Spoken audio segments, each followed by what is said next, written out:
The vast majority of gases used for industrial uses, such as welding and cutting, is purchased in cylinders.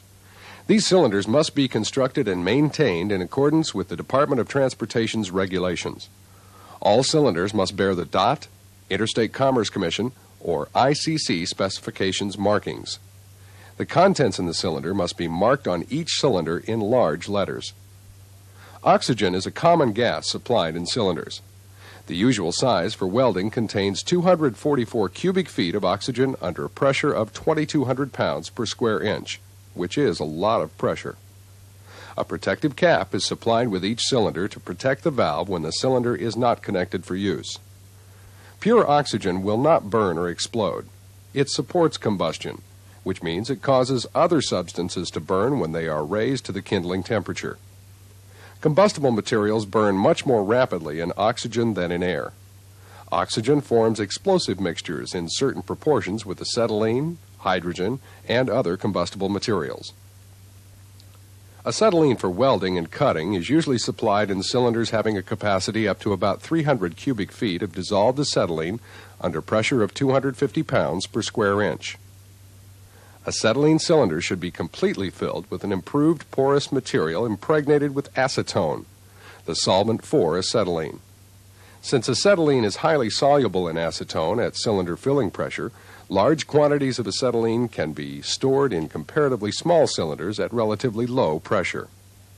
Acetylene and oxygen are combined in welding operations, as acetylene burned with oxygen can produce a higher flame temperature of approximately 6,000 degrees Fahrenheit than any other gas used commercially.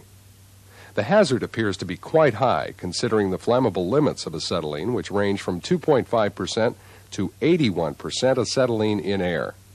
When handling or using any compressed gas cylinder, extreme caution is the basic safety rule.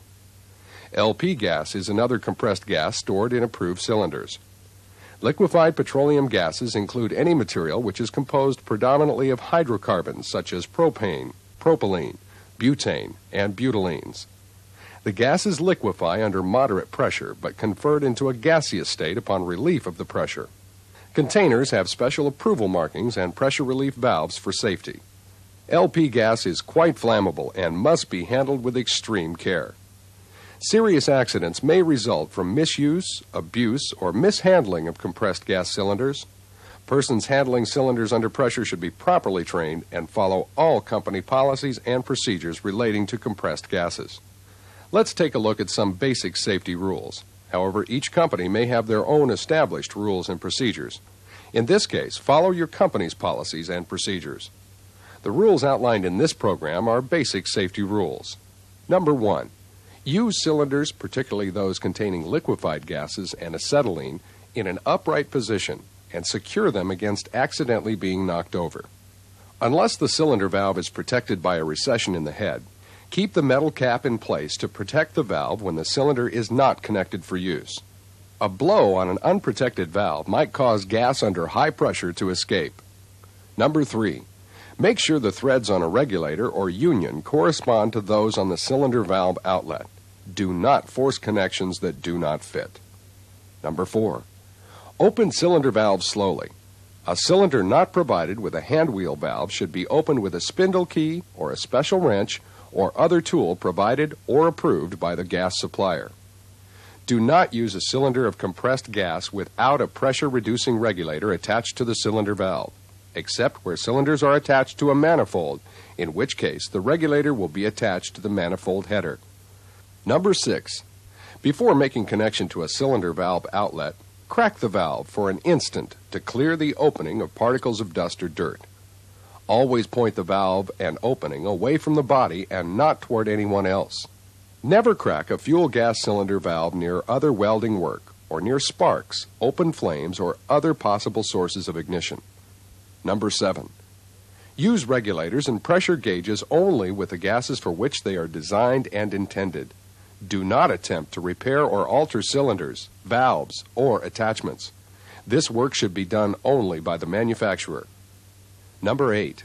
Unless the cylinder valve has first been closed tightly, do not attempt to stop a leak between the cylinder and the regulator by tightening the union nut.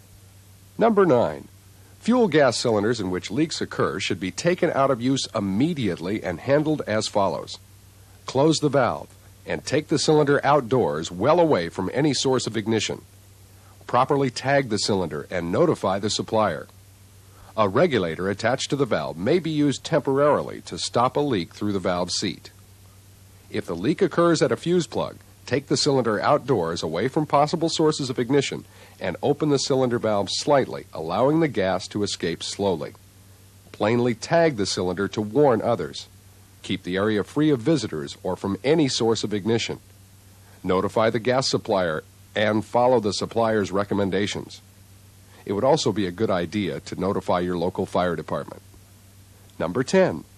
Do not permit sparks, molten metal, electrical circuits or currents, excessive heat, or flames to come in contact with the cylinder or attachments. Number 11. Never use oil or grease as a lubricant on valves or attachments of oxygen cylinders. Keep oxygen cylinders and fittings away from oil and grease, and do not handle such cylinders or apparatus with oily hands, gloves, or clothing. Number 12.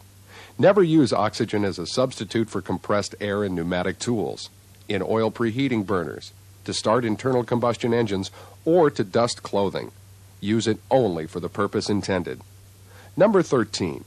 Never bring cylinders into tanks or unventilated rooms or other close quarters. Number 14. Do not fill cylinders except with the consent of the owner and then only in accordance with DOT regulations.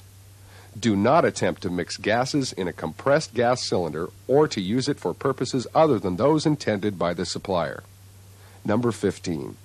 Before a regulator is removed from a cylinder valve, close the cylinder valve and release the gas from the regulator. These are the basics of using compressed gas cylinders. For those persons using manifold systems and regulators, more training is required. Each organization has safety rules, procedures, and policies relating to the use of compressed gas cylinders. It's up to each and every employee to know, understand, and follow your company's rules and procedures. Thank you.